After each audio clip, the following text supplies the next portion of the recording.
The views and opinions expressed by contributors on the Spoon River Gothic podcast are their own and do not necessarily reflect the position of the host. Material heard on the Spoon River Gothic podcast is intended for adult listeners. This podcast deals with mature topics that may not be suitable for all listeners. Listener discretion is advised. This is Spoon River Gothic, narrative of a double homicide.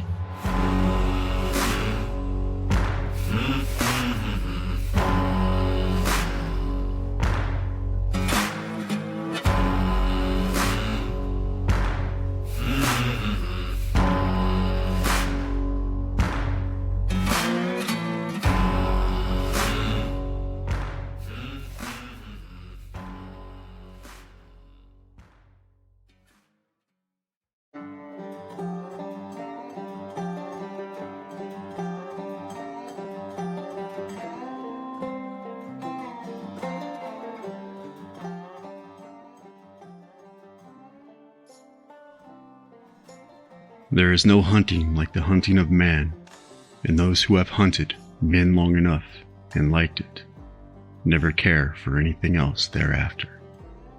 Ernest Hemingway.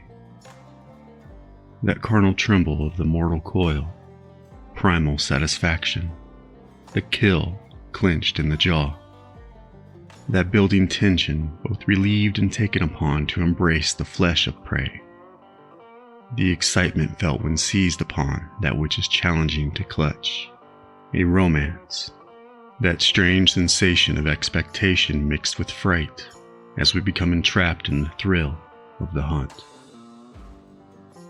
But what is of that thrill of the chase? And is not every image that succeeds in suggesting something of that thrill as well a curiosity? When the regulator, which otherwise regulates predatory density, ingest such predatory prey, contaminated with such wickedness, shall this evil suppress goodness by secondary poisoning? A twister of the mind, no doubt. But what of this fine line between good and evil, black and white, and the soul of gray? That delicate boundary between predator and prey, good and bad? Does not the Bible say, every person is created for a good purpose, but suffers from an evil heart? As a blessing can quickly become a curse. Does not a person's sense of morality lessen as one's power increases?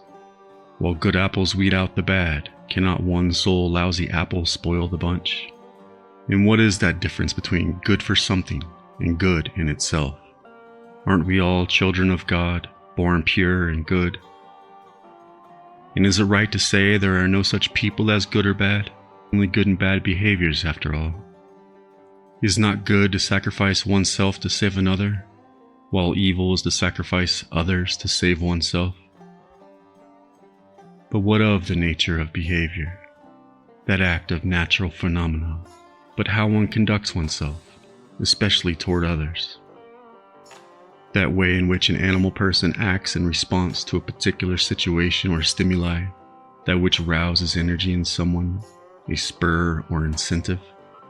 Does not desire originate from that interplay of stimulus and internal needs, resulting in relatively mindless behavior? But what of desire? Desire is the hunger, is the fire I breathe. Wanting to have, wishing to possess, to consume. He desires and constantly carries on desiring, and enjoys the satisfaction of desire. It is said that whereas animal was predestined to follow instinct, man, having lost his way, invented occupation. During his brief existence, he had to choose a way of life, for the great majority obligations of occupations, which became a burden to him, chores, done out of necessity, not choice, until work stifled man by occupying his time that might be spent pleasurably. He thus found it essential to divert himself. He labored, therefore, in hope of eventually winning his freedom by leaving his occupation and pursuing a life of happiness, a vocation common to all. Meanwhile, whenever man could rest from his work, he diverted himself in a limited number of enjoyable ways. Throughout universal history, the activity that usually made up the happiest vocation for all was hunting. Hunting out of pure pleasure,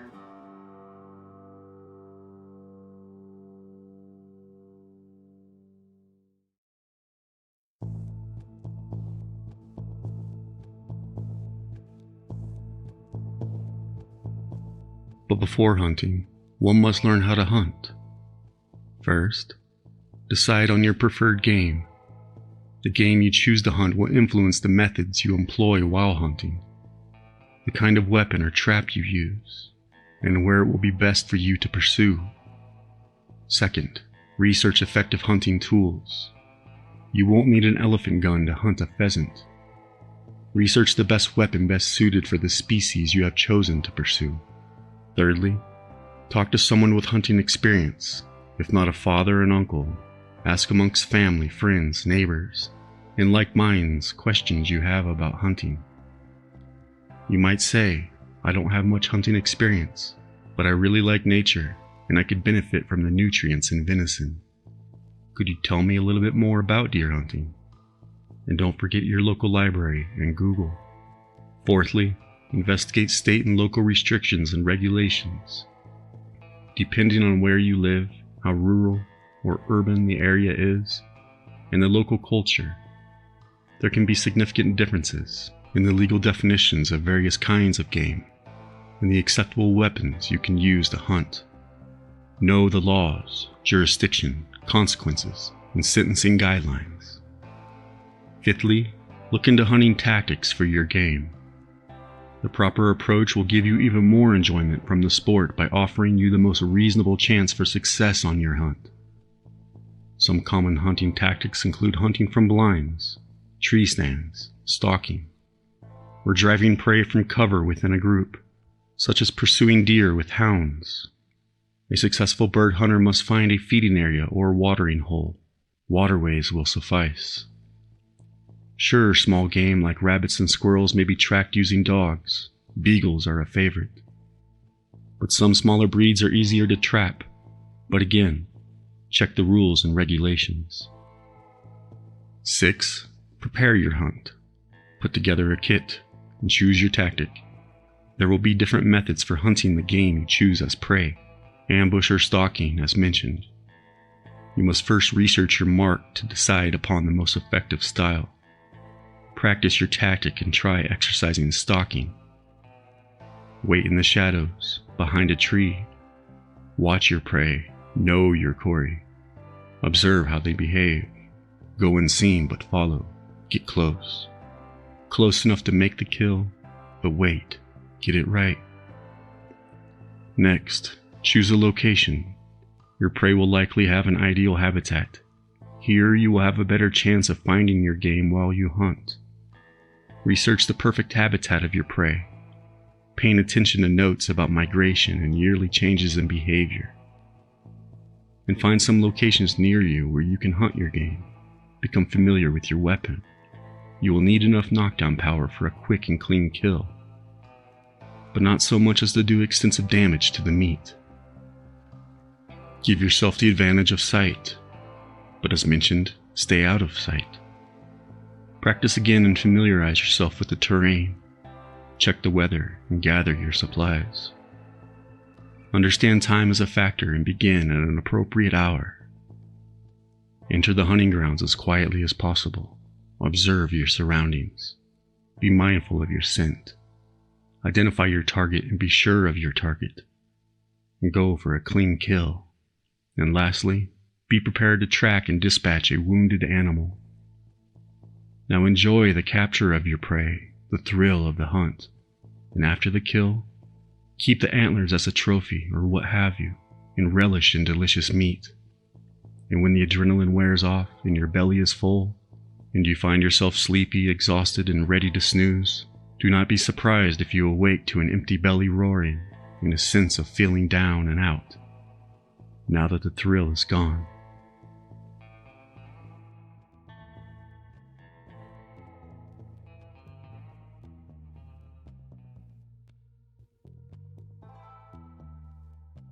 But don't you worry, you can do it all over and over again. Once you have committed to hunting and want to make it a sport, it becomes a serial activity in your life. And what of Hemingway's poignant quote, "There is no hunting like the hunting of man."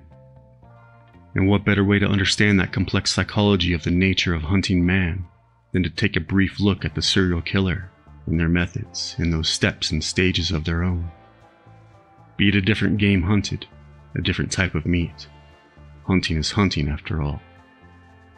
It all begins with the aura phase. It happened before the first offense, and it's about what fantasies the person is having, planning out the idea in the head that is increasing in intensity about what the killer wants to satisfy. Becoming more antisocial as their fantasies increase and become violent, therefore sexual acts were drawn from childhood, and they may have medicated themselves with drinks and drugs. But eventually, one reaches a point where they have to act out those fantasies. Second, the trolling phase. When the killer searches for victims for prey, it involves looking for a location or a victim type that matches the person's fantasy. In their fantasy per se, women between the ages of 20 and 30 with blonde hair and blue eyes. Third, the wooing phase, where the killer lures his victim gently without letting her know he is dangerous. Fourth, the capture phase, where the victim is entrapped. The killer's mask finally comes off. He reveals who he really is, locking up his victim or rendering her unconscious. Now the killer is sure to be in absolute control. Now he can do anything he wants to do with the victim, with her. And it is important to note that torture, degradation, and rape shall often lead to murder. Also, some offenders may want to stay with the body after killing to engage in sexual activity, a sexual arousal called necrophilia. Step 5. A totem phase of its own, as the killer gathers mementos from his victims, or the victim's body parts in an attempt to hang on to that feeling of power, that control he had, with trophies such as jewelry or toes. It is essential to be mindful of the fact that with killing is tremendous sexual gratification, one that takes place within the killer, and frequently they want to keep that in their memory bank, and they do so by taking these toes. Lastly, that rotten old depressive phase, as after the kill the thrill is over, and the serial killer returns from his fantasy to reality, and depression is likely to set in. And this is why some of these offenders repeat, because only once they attain that behavior that matches their fantasy, they almost instantaneously become disheartened.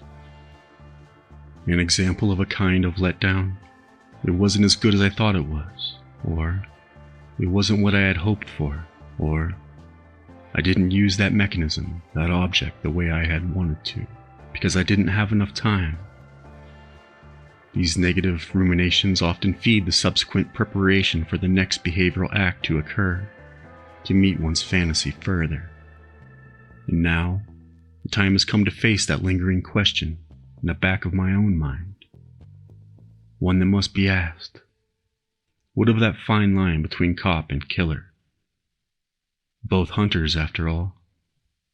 That theory that what drives the personality of the prior may be the same for the latter, yet they have simply chosen different roles and professions to call their own. And what of choosing and identifying the desired prey of the hunter-killer, and those commonalities while police profile the said serial killer themselves? Recreational, hedonistic, or lust serial killers can be grouped by similar attributes. A recreational killer participates in lead-up activities that include the killing or torturing of animals and sadistic rape. The ultimate form of pleasure is to kill. Sexual acts with power and sexual control themes are performed before or after the victim's death. Mental and physical torture is an essential component of a repetitive ritual for those who are process-oriented. Searching for the perfect dramatic ending, the recreational killer cannot achieve the perfect fantasy and serial film ending. The serial killer's motivation is to improve the unfulfilled dream. He repeatedly kills strangers for recreation, hoping to strengthen the drama between episodes and finally achieve the perfect fantasy. The FBI classifies serial killers into two basic categories: organized and disorganized typologies. A third category, mixed typology, is less helpful to the investigators when profiling the offender in his crime scene, The disorganized killer generally has a mental disorder and commits a delusional-related homicide. The organized killer uses intelligent planning, cunning, and stealth. The organized killer's crime scene is pristine. The profiling of the victims of serial killers allows police investigators to anticipate the recreational killer's next move, warn potential victims, and seek their cooperation. Overall, the key to the successful investigation of serial killings is to anticipate the criminal mind of the predator, the killer's cycle of violence, and a thorough application of investigative tools. And what of the one-time killer, otherwise known as the murderer, or in the case of the double homicide of Donna and Justine Tompkins, the double murderer? Here, for a homicide investigation, we find 5 general steps of their own. First, document everything. Second, nail down the timeline. Third, follow every lead. Fourth, treat everything as evidence. And fifth, persevere. While these steps may sound rather rudimentary, profiling a culprit, rather, painting a portrait of the killer, is as much of an art as it is a science. Killers are the most frustrating and disturbing of all violent predators, but their crimes leave much to be profiled. When they kill, they are filling complex psychological needs.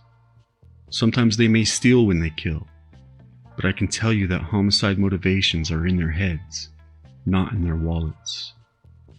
Because they kill for psychological reasons, many times, they leave a lot of clues for profilers. A lot of behavior is almost always present at a homicide crime scene. Many offenders want their crime scenes to look a certain way. They want a specific type of victim, and often, there is heavy fantasy involvement in how they kill. Thus, much of their personality is left at a crime scene. The basic tenet of profiling is that behavior reflects personality. With that in mind, there are 3 questions that a profiler has to ask when faced with a case. They are as follows. 1. What evidence is present at the scene? 2. What was the motive? 3. Who is the suspect? Though these questions seem simple, if you start to go through them, you will find many elements of forensic science, psychology, sociology, and criminal justice. What evidence is present at the scene? The first question is, what evidence is present? What happened? To start, a profiler receives a case file. Importantly, minus any pre-existing suspect information. This must be stressed because you never want to make a profile fit a suspect unconsciously. So note, never see anything about a suspect before one profiles a case. Only look at the behavior and forensics at the scene. And once the file is received, examine the evidence and ask what happened. Did the killer abduct the victim or sneak into her home? Was the victim bound, and if so, with what? How did the perpetrator kill her? Did he leave her out in the open, or did he hide the body? You want to see what the killer did before grabbing the victim, while he was with the victim, and after he killed her. Behavioral or forensic evidence will introduce you to who committed the crime. What was the motive? Once you have established what happened, then you ask why it happened. Why did the offender break into a home in broad daylight? Why did he stab her over 100 times? Why did he masturbate on her instead of simply raping her? You look at every little thing done before, during, and after the crime. Then you determine why it would have been done. To quote an example provided by an ex-FBI criminal profiler, a victim was found at her place of business, fully clothed but stabbed over 100 times in the back. The murder weapon was one of opportunity. No evidence of forced entry was found. The victim was stabbed primarily in the back. However, she was also stabbed a few times in her chest. There was no evidence of a sexual assault or defensive wounds. The offender had covered her body with a blanket after killing her.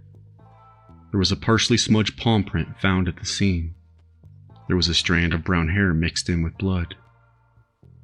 However, no DNA, fingerprints, shoe prints, or fibers existed to be found. The victim was a store manager who had a strong mind for business. She was a flirt in her late 20s and enjoyed being treated to expensive gifts from those she dated. Additionally, she was not seeing anyone exclusively at the time of the murder. Drugs and alcohol were a part of her life. She dabbled in cocaine and drank quite a bit on the weekends. However, money was not an issue as she had a lot of savings and few debts. So you ask, why would someone come into a place of business, seek her out, and do this to her? It appeared that this was an explosive individual who felt the victim had stabbed him in the back. When you see a victim who primarily has injury to the back without rape or robbery, it usually points to a revenge murder. Who is the suspect? This suspect would have had a prior relationship with her, which would have been positive at one point. I said this because the killer showed some remorse by covering her, and there was no attempt to rape the victim. The offender would have been in his early to mid-20s due to the victim's age, and the evidence pointing to a man without prior homicide experience. This means he would have been younger rather than older. You see rage and remorse in this scene. This is an explosive act by someone who feels he was pushed to the brink by the victim. Again, you had no robbery. You had no forced entry. You had no sexual component. What you did have was a weapon of opportunity versus a weapon brought to the scene. The offender grabbed a pair of scissors from her desk to kill her, and he took them with him after the crime. So this points to a man who knew the victim had a positive relationship with her that had gone bad, was young and inexperienced in crime, and due to the type of murder, would have been someone with anger management issues. Because he would have known the victim and had such a grudge, this is the type of perpetrator who would have had difficulty keeping his feelings secret. Thus people would know him and know his anger toward the victim. It turned out the perpetrator was a man she had recently dated. However, she had broken the relationship off and wanted nothing to do with him. This hurt him terribly because for years, they had been close friends before dating. People in her office knew him because he kept coming to the office to convince her to take him back. He was in his early 20s and had no criminal record. The sad fact was that he was so emotionally invested in the relationship that he felt she stabbed him in the back. In their presence, he had uttered this phrase to those who were friends to him and her. He had gone to the office after hours, and she was working late in an attempt to get her to take him back. She told him to get out, and that she wanted nothing to do with him. In a rage, he grabbed her scissors and began stabbing her. After he was done, he covered her body with a blanket she kept in her office. He said he couldn't stand to look at what he had done. He took the scissors with him and hid them at his home. So once more, in the basics of profiling, remember to ask these 3 questions. 1. What evidence is present at the scene? 2. What was the motive? 3. Who is the suspect? If you can answer these questions, you will begin to get a portrait of the most likely killer.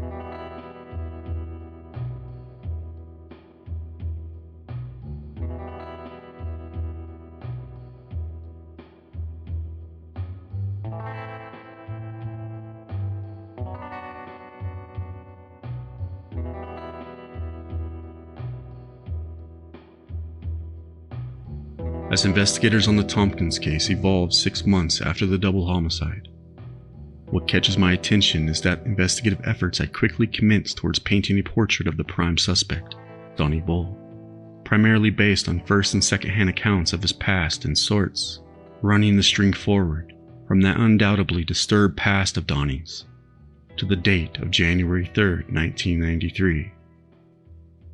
Rather than from the burnt-out shell of the apartment at 365 South First Avenue, where the bodies of mother and daughter were discovered on a sofa bed in the heart of the arson scene, toward the suspect, in which the evidence gathered at the scene and what other invaluable facts had been obtained from that point of time and location and run that string where it might, based on that guiding lead of a profile generated from those intact findings. To follow the logic of Sherlock Holmes, it is a capital mistake to theorize before one has data. Insensibly, one begins to twist facts to suit theories, instead of theories to suit facts.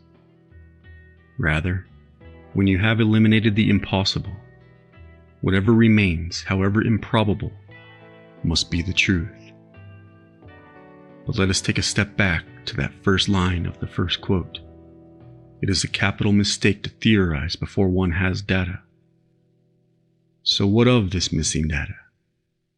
Based on my summation of the case files, through my own reductive reasoning, I would hypothesize a criminal, or rather a killer profile, derived from the time, location, scene, methods, and victimology of the killings. In the case of this investigation, what I perceive, as mentioned, 6 months in, is a profile being constructed on Donnie to suit the crime, rather than creating a profile based on the killing itself, and through the act of deductive reasoning, finding the match for that profile amongst the population. The opposite of deductive thinking, inductive reasoning, a method of drawing conclusions by going from the specific to the general. It's usually contrasted with deductive reasoning, where you proceed from general information to particular conclusions. Inductive reasoning is also called inductive logic or bottom-up reasoning. In a later chapter, ladies and gentlemen, we will have the opportunity to create our own killer profile through deductive reasoning alone. But for now, the next step in the course of the investigation is to follow Illinois State Police Special Agent Kenneth Kedzer as he arrived at the home of Richard Hamilton in the late afternoon during the last week of July to perform some deductive reasoning based on information gathered from Donnie Bull. Agent Kedzer had stopped by to speak with Mr. Hamilton about whether he had seen anyone with vehicle problems outside of his residence on the morning of January 13, 1993. Mr. Hamilton stated he did not recall seeing anyone parked outside of his house with car problems that morning, adding that he typically leaves his house at 7:05 a.m. Mr. Hamilton stated that he is usually outside for 5 to 10 minutes before his carpool had arrived. Hamilton said he usually looked around his house and picked up garbage, and that sort of thing, that may be lying about before going to work. He also said that his carpool usually arrived at 7:15, and that he most likely would have noticed someone was broken down outside, because he would have been waiting outside for his ride. He did say that he, in fact, remembered that morning of January the 13th, because he recalled discussing the fire at the Tompkins residence with the people he carpools to work with, as his house is just adjacently behind Donna Tompkins' apartment.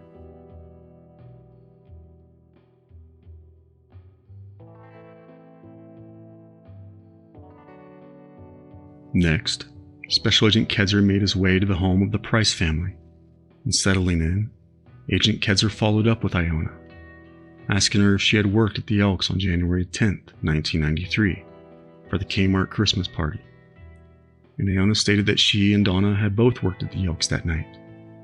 Iona said both would have arrived at the Elks between 5 and 5:30 p.m. because steaks would have been served that night. Iona said she did not know precisely how long they would have worked that night, but thought that she and Donna could have been there until 1:30 to 2 a.m. the following morning. Iona then suggested that Donna may have had to leave early so that Donna's babysitter could get home. She also advised that she did not recall if she had had a conversation with Donna about what Donna had been doing earlier that day. Iona then caught the investigator's attention as she stated that her husband, Mike Price, had recently received a letter from Donnie Bull. Donnie had noted in the letter that he had had intercourse with Donna several times, but Iona said neither she nor her husband Mike believed Donnie when asked. She added that Donna would have said something to her if Donna was having sex with Donnie. The interview then concluded, but Agent Kedzer eventually returned to the Price residence to meet with Mike and gathered the letter that had been written to him from Donnie Bull, who sat in jail for his recent assault conviction.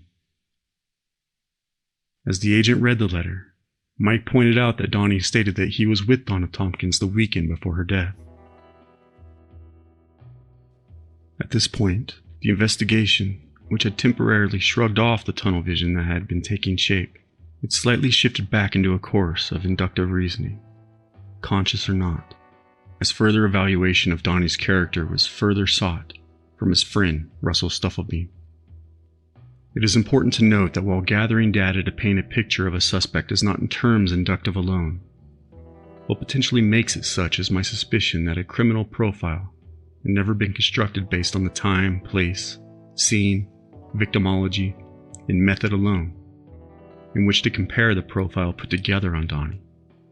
It is hard to say whether it was a lack of evidence or not, but we must not forsake the common fact, ladies and gentlemen, that nothing speaks louder of the character of a killer than the scene of his act, as the scene is in itself, more often than not, an extraordinarily well-depicted accurate fingerprint of the perpetrator. Without such a profile, Agent Kedzer proceeded to allow Donnie's friend to paint a picture of the troubled man, whether conscious, intentionally or not, as Agent Kedzer gathered evidence on Donnie's activities, whereabouts, etc. What the agent was also doing, or rather what was occurring in his mind, and thus in the murder book, was a construction of Donnie as a potential killer, the potential killer. With no pre-existing criminal profile of which to match, on current file to my knowledge. This process was akin to taking the fingerprints of the suspect and saying they matched the fingerprint that would have been left at the crime scene, be it no fingerprint had, in fact, ever been left at the crime scene.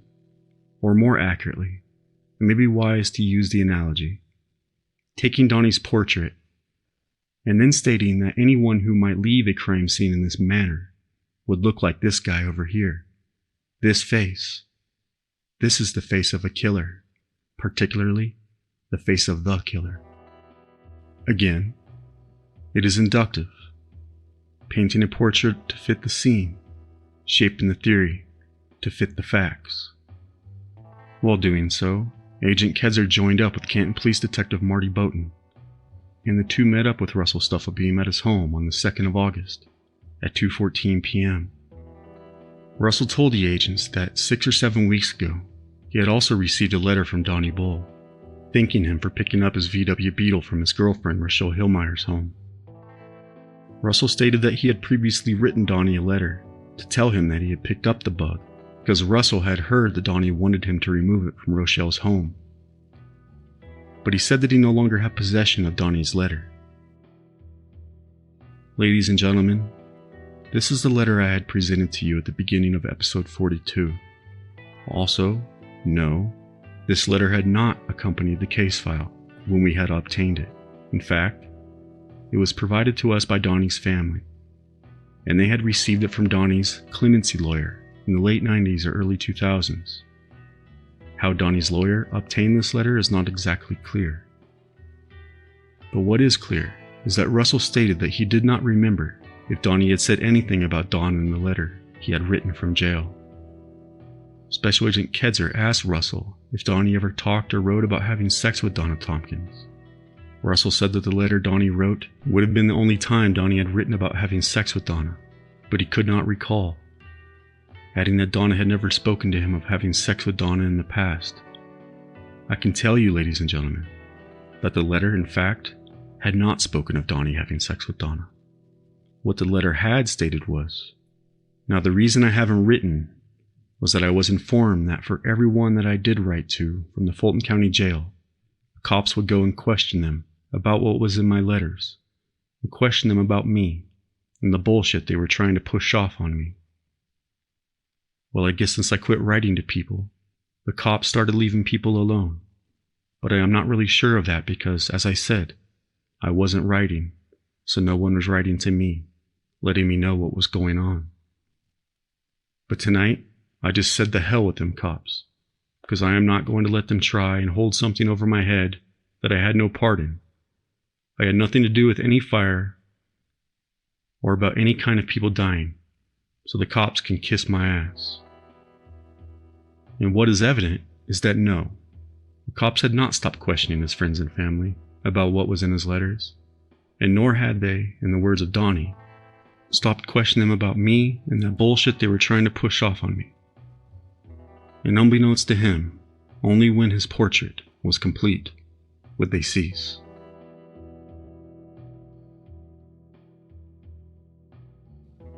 In mid-September, the lead detective on the case, Sergeant David Ayers, typed up a supplemental case report reflecting the results of an interview conducted with Ronald D. Henderson of Canton, Illinois. This interview was conducted at the Canton Police Department on 9/21/1993 at 16:20 hours, and no other officers were present. Henderson stated that Donnie Bull used to live with him, but had moved out sometime in July 1993. I find this date of July 93 to be a typo, seeing that Donnie had not already been locked up for a matter of months by July, but had been convicted of criminal assault and was incarcerated. However, the report continued.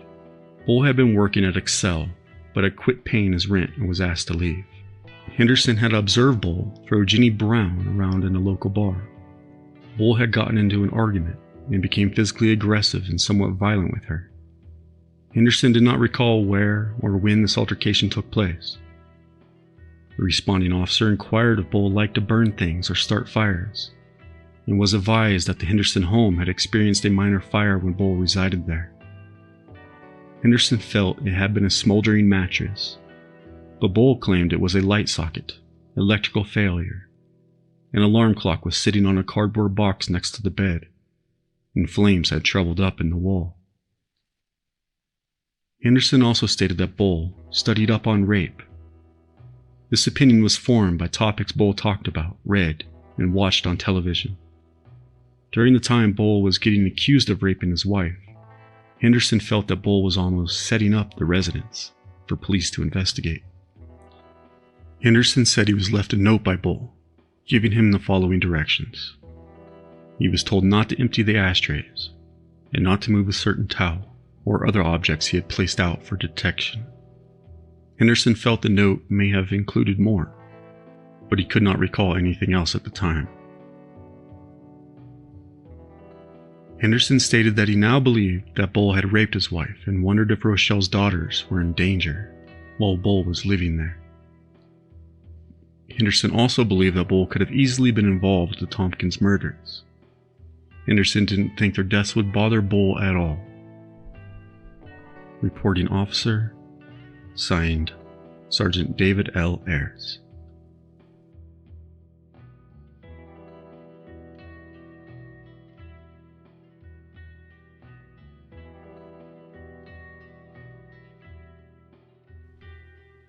After seeing mention of the Excel meat packaging plant in the case files various times, Canton Police Detective Marty Boughton thought it would be relevant to call up the personnel department at the corporate headquarters. And while doing so, he spoke with Miss Sandy Utter over the phone. Detective Boughton asked Miss Utter if he could obtain work records of ex-employee Donald R. Bull. Miss Utter stated she would first have to check with the personnel manager before giving the detective any information on Donnie. A while later, Miss Utter called Detective Boughton back, informing him that she had checked with the personnel manager and that it was in fact okay to provide the detective with Donnie Bull's work record. A fax then came through at the Canton Police Department from Excel with the employment record. A few days later, Detective Boughton called up Miss Utter again to determine how many days Donnie Bull had been absent from his job. Miss Utter stated that Donnie was hired on January 13, 1992. A synchronistic date indeed, I might add. And that he continued to work until he quit on September 14, 1992. During that time, she said, Donnie had missed a lot of work days due to illness. As the detective reviewed the record, he noted that Donnie missed March 3rd and 4th due to illness, and that during the same month, Donnie missed work from March 24th through March 31st, 1992. During the month of April, Donnie missed from the 1st until the 4th. The month of May, he missed work on the 18th. The month of June, Donnie missed the 5th and 6th. July, the 10th until the 31st. August, from the 1st until the 29th. And by September, Donnie had missed the first 2 weeks of that month and then quit on the 14th. Putting the final touches on Donnie's portrait, Special Agent Kedzer again made his way to the Hillmeyer residence for yet another follow-up interview with Rochelle. It was late December by now. Christmas had come and gone, and there was about an hour of daylight left in the day when the agent sat down with Rochelle. He started things off by stating that, first off, he needed to clarify some information from the previous interviews. Agent Kedzer then asked Rochelle if her daughter had received a necklace from Donnie Bull, and Rochelle responded saying that no, her daughter had not received a necklace from Donnie, but that, in fact, Donnie had given her herself a necklace on Christmas Day, 1992. She said that Donnie had told her that he had purchased the necklace at a jewelry store, but that no, she said when asked, Donnie had not given her a ring or any rings for that matter for Christmas of '92. Agent Kedzer then asked Rochelle if she had changed the tires on her car, a brown 1975 Chevrolet, since the fire at the Tompkins residence. Rochelle said that earlier the day of the fire, or the day after the fire, Donnie had taken her car to Bill's Phillips 66 service station on Locust Street in Canton. She said that Donnie had 4 new tires put on the vehicle for a cost of $40 each. Rochelle stated that she knew that Donnie had factually replaced all 4 tires because Donnie had taken her outside and showed her the new tires on the car after he had had them changed. Rochelle said that she had not had the tires patched since Donnie had changed them, and when asked, that she only had 1 spare tire now. She said it was not a very good one, and that she did not know if it was the exact spare tire Donnie had placed on the car the day of the fire.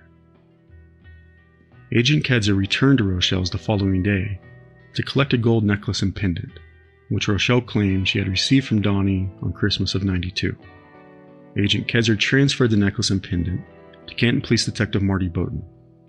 That day, Agent Kedzer had also photographed Rochelle's brown 1975 Chevrolet, and the following day, New Year's Eve to be exact, he sent the film via U.S. mail to the Illinois State Police Photographic Services for processing.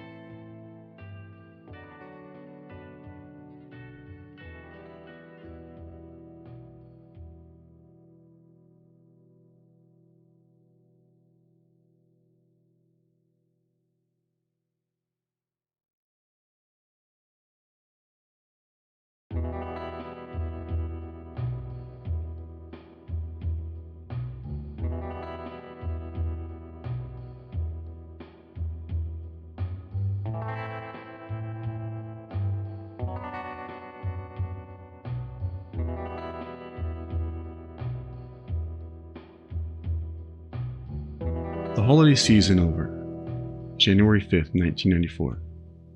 Agent Kedzer again visited Rochelle at 9:23 a.m. to inquire if Rochelle knew where Donnie had been on the evenings of January 8th, 9th, 10th, and 11th, 1 year prior, which would have been a Friday, Saturday, Sunday, and Monday, a question in my opinion which should have been asked, 1 year earlier. Rochelle said, of course, that she does not recall at all where Donnie had been on those evenings, but she did say that he would have been working during that week, and on Saturday the 9th as well. Rochelle noted that Donnie would typically come home after work, but occasionally would go over to David Nell's house. She said Donnie would usually be home before midnight if he went out, and that on Sundays, Donnie would often go up to the Suburban Lounge, which would have been the 10th, but again, of course, 1 year later, Rochelle was unsure if he had gone to the tavern that night or not.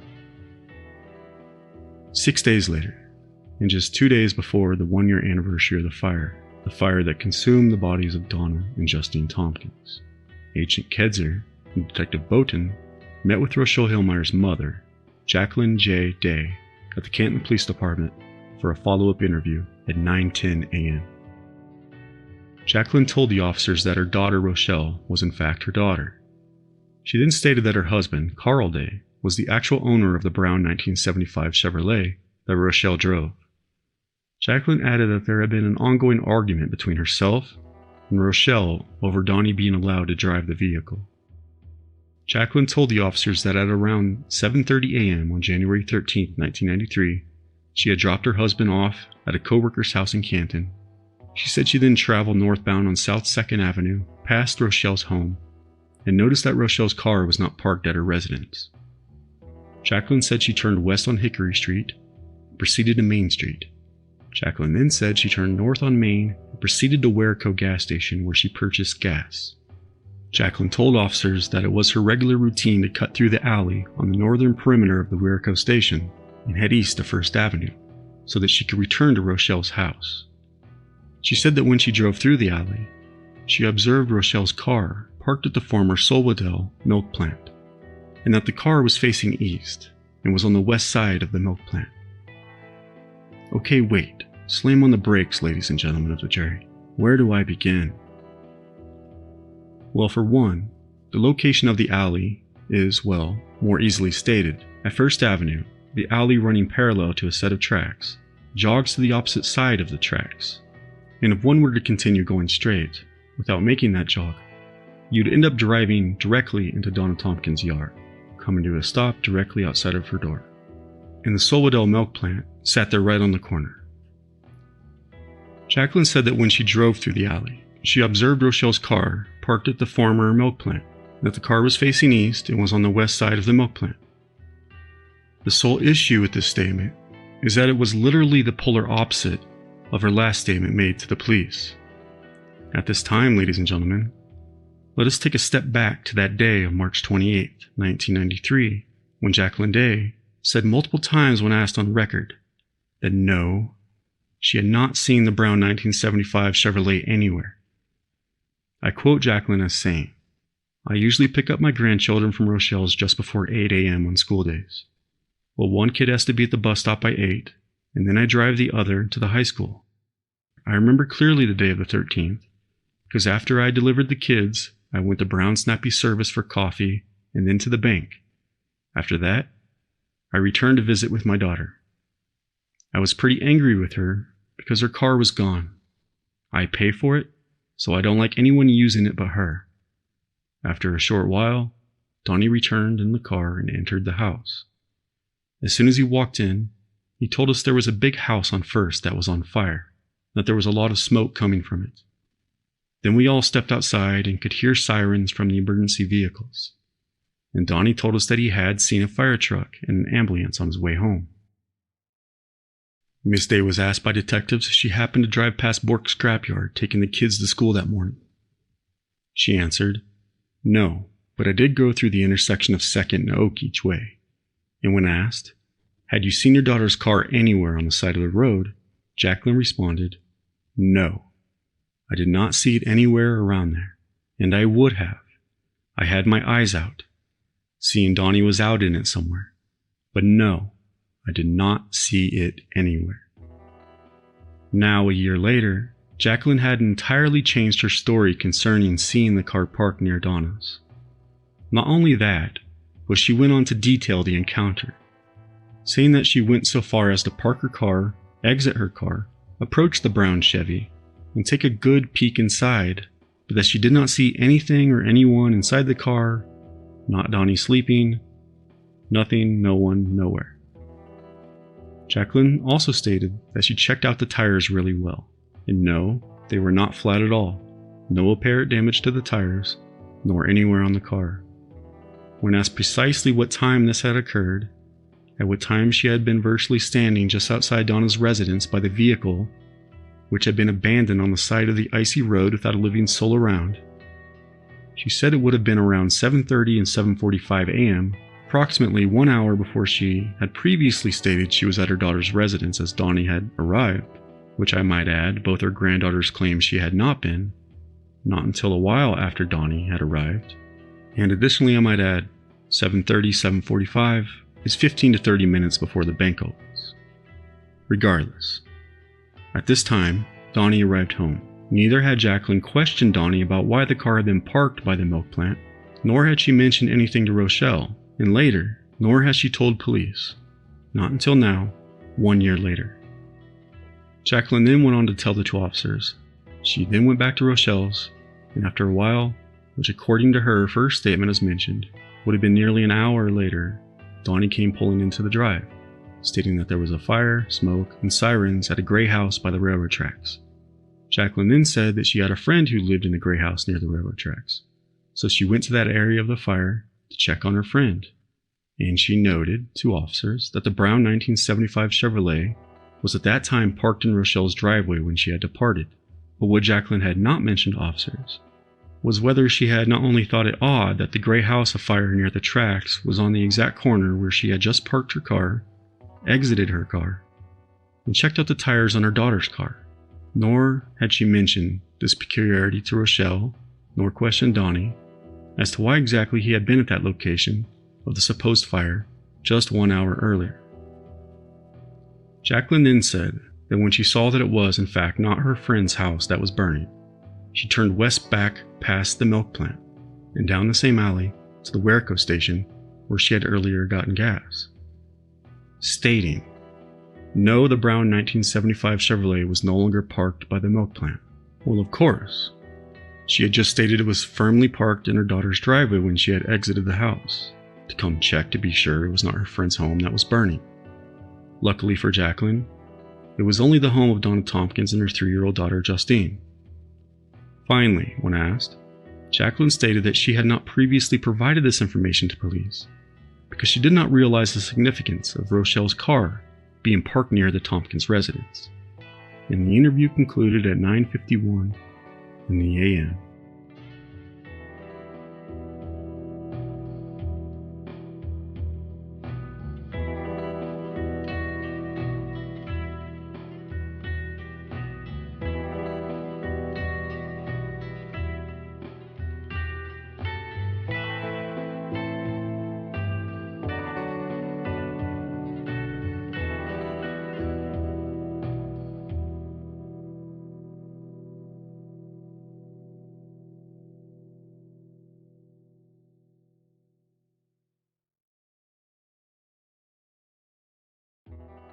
Possibly giving these contradictory statements, detectives thought it might be a helpful approach to take a step back a moment and try out some deductive reasoning for a change, something that had been lacking in the investigation for a good 3/4 of a year, ever since the passion project of painting Donnie's portrait had begun. But now, possibly given the potential unreliability of certain witness accounts upon the process of constructing this image of Donnie as the perp, Canton Police Detective Marty Bowden, for whatever reason, thought it wise to take that step back, get a fresh look, possibly a fresh breath of chill winter air, or perhaps, seeing the temperature was a frigid 20 degrees, with an 18-mile-per-hour wind chill gusting out of the west-northwest, maybe Detective Bowden thought it might be better to stay in the warmth of his office, given that the thermometer was posed to drop. But given the special meaning of the day, January 13th, 1994, exactly 1 year to the date of the death of Donna and her daughter, the detective decided to take a fresh look at the case in her honor, possibly. Regardless, he dialed up Rose Montoya at 10:20 a.m. that brisk Thursday morning. The call was about a Sunday the 10th, 1993.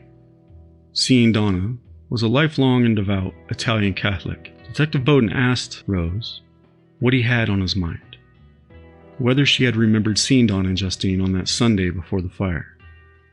Rose said that yes, she did attend St. Mary's Catholic Church regularly, and yes, she did recall seeing both Donna and Justine on that Sunday at around 10:30 that morning. She then mentioned that she remembered that Justine had been crying and being somewhat cranky, and that she had spoken to Justine briefly after the church service. Rose told the detective that she had asked Justine if she wanted to go up to the front of the church and see the baby Jesus, but that Justine, being cranky, said no, but that she wanted her mother to take her to the front of the church to see the baby Jesus in his cradle, and that they were gone as quickly as they had arrived by 11:15 a.m.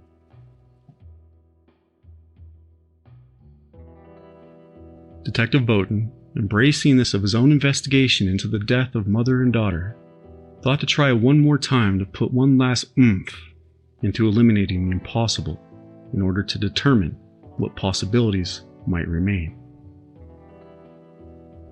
He met one final time with Donna's boyfriend at the time of her death Mr. Rod Franciscovich. Lead Detective Sergeant Ayers joined the interview session at 11:39 a.m.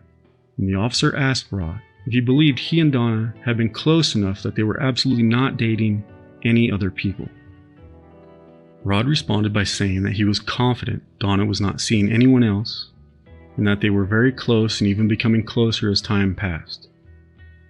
The only person she mentioned, he said, that was showing any interest in her was Terry Haynes, and that was right when we first started dating, and she promised me that she would tell me if Terry tried to get in touch with her again. We know from past episodes that obviously she had not, because she did have contact with Terry quite a few times. She even worked with him. He went on to say outright, "I would know if Donna was seeing anyone else besides me. I would have known about it." "What about casual sex?" asked Sergeant Ayers. "No, I would have known about it," Rod said. He was adamant. And he spoke up, saying, "She was not seeing anyone else. I know it for a fact." He was then asked about the Cursillo retreat Donna had gone on, and if possibly she may have met someone there. And Rod said, "No, if anything, it had really strengthened our relationship." Rod said when asked that he and Donna would have had sex most times that they saw one another. And when asked about protection, Rod said, "Sometimes I'd wear a condom, but not always." "And when did you last have sex with Donna before her passing?" asked Sergeant Ayers. "It would have been that Saturday night at my house, the weekend before the fire." I must note that when Rod was first interviewed by police, he had claimed his final sexual interaction with Donna had been, quote, Thursday night, January 7th. "January 7th, asked Agent Kedzer, back during that initial interview. "Yes, the 7th, said Rod. I came home from work around 10:45 that night. Donna had called me up earlier at work, and we talked a bit, but I hung up on her because of a customer." "What did you do once you got home from work?" asked Detective Boughton during that initial interview. "I got cleaned up at 8, and then I went over to her house around 1:30. "A.M.? asked Agent Kedzer. "Yes." "Were you two intimate that night?" asked Detective Boughton. "Yes, we made love." "Did you use any type of contraceptive while you had intercourse?" "Donna used spermicide." "And then what happened after you were intimate?" "Donna had to be at work early the next morning," he said, "so we went to bed." However, during a follow-up interview just a week or so later, as Investigator Boughton asked Rod when the last time he had had a sexual encounter with Donna was, Rod stated boldly, "First, I need to clarify a mistake I made in the previous interview. I had previously said that the last time we had sex, me and Donna, was on Saturday the 9th. Well, we actually had sex on Thursday the 7th, and I mistook Monday night and Tuesday night for Saturday. We actually had sex on the night of the 11th and the morning of the 12th. You see, on Monday, the 11th, Donna called me at work and invited me to come over that night when I got off. We usually closed around 9 p.m., and I usually left Peoria around 10 or 10:15, and I got home around 11 on Monday night, got something to eat, cleaned up, took a shower, and then headed over to Donna's place about 1:30 in the morning." "Which would have been the 12th?" asked Detective Boughton, rather confused. "Correct," said Rod. But now, a year later, Rod was claiming that their final sexual encounter was on Saturday, the 9th of January. Rod went on to tell the investigators that Donna had stayed at his house until the early morning hour on Sunday, but that he thought that she had left around 5 a.m. in order to be back at her apartment before her husband, John Tompkins, dropped Justine off early, so he could return to do chores on the farm. Sergeant Ayers asked Rod to describe his sexual interaction with Donna more accurately. Ayers asked Rod to go into detail describing their sexual foreplay leading up to their having intercourse. Rod said that they would usually start out talking for a while, then they would start kissing and rubbing each other, and then it would eventually lead up to vaginal or oral sex being done on both parties. He then stated that he would use condoms, but that Donna decided to start using a spermicide, and that he thought it was a gel rather than a foam when asked. He then mentioned that actually, he can now recall that on January 12th, yes, in fact, it was January 12th, I had gone to Donna's around 12:30 a.m., somewhere between 12:30 and 1 in the morning. Let me pause there. The one consistency in Rod's statements are that he would go to Donna's between midnight and 1 in the morning. This is exactly the time in which it was believed Donna's killer arrived at her home. Okay, continuing on. He said he had let himself into the apartment using a key that she had given him and that she was already in bed on a pull-out couch in the front room. When asked to detail his arrival, Rod said, they talked for a while in bed together. They started kissing, rubbing each other, then he performed oral sex on her for some time. He said that Donna then got up from the bed and went to the bathroom, inserted some spermicide, and returned to the front room. How do you know Donna applied spermicide? Did she tell you? Asked Sergeant Ayres.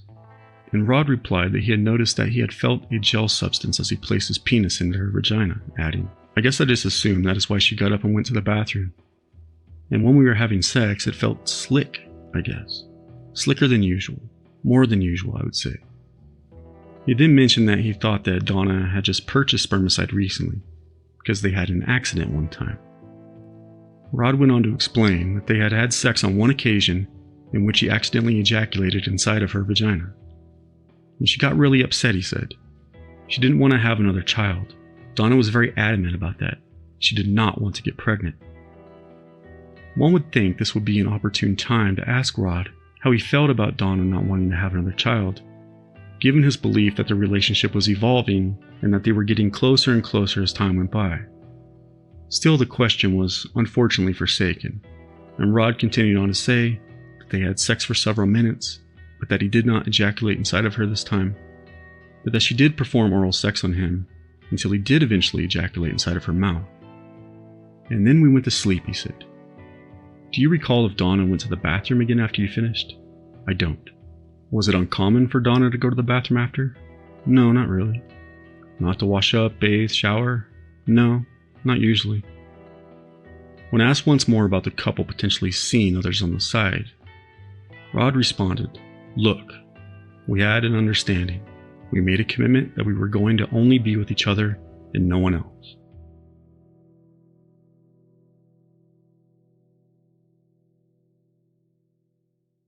And how would you have felt if you had found out that Donna, in fact, was seeing someone else on the side?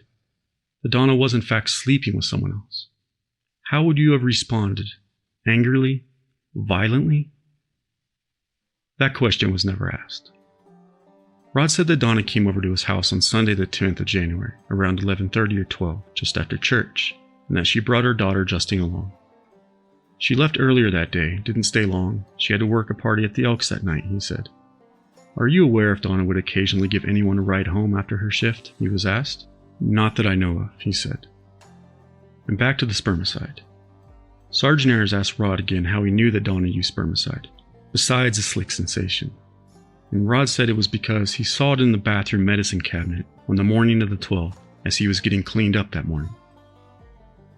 Would Donna carry spermicide in her purse? I don't think so, not that I know of. Does she or you keep any spermicide at your home for when she sleeps over? No, I don't.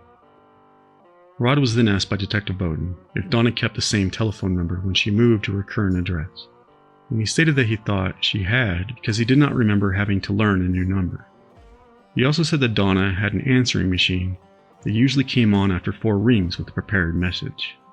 This is the same machine that Trust Officer David Haynes stated to police, on record, that he believed might have set off some kind of booby trap when he had called to check on her, his secretary, early that morning of the 13th, which might have started the fire.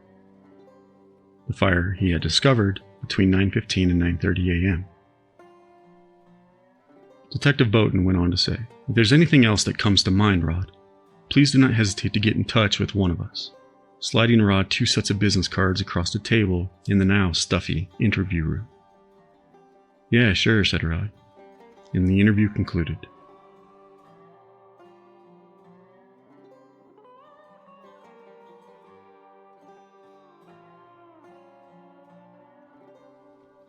Patience is almost always the key to any successful hunt.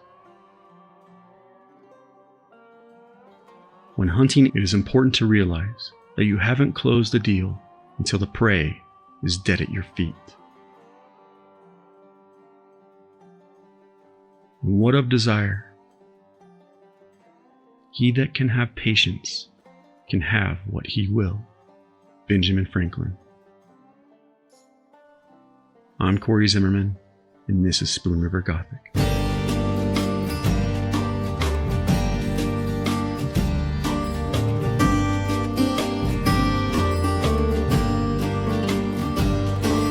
was born by the roadside in a broken down carriage, came into life on the run, found on the doorstep of a nearby orphanage. No one saw, no one saw.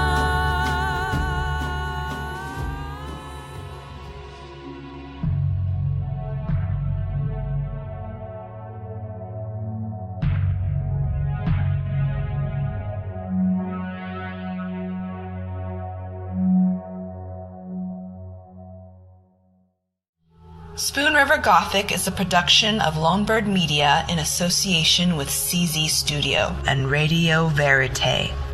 The show is produced by August Olson, editing, directing, and producing by Corey Zimmerman, audio mastering and engineering by E. Masterd. Research is done by Anne-Marie Cannon, Chelsea Mesa, and me, Jinra Illustrissimo. Spoon River Gothic is written and hosted by Corey Zimmerman. You can follow the show at czstudio.works and read the blog at spoonrivergothic.com. Show some love by leaving us a rating or review on Spotify, iHeartRadio, Apple Podcasts, or wherever you get your podcasts. And stay tuned for the next episode as we dive deeper into the Donald Bull case. Thank you for listening.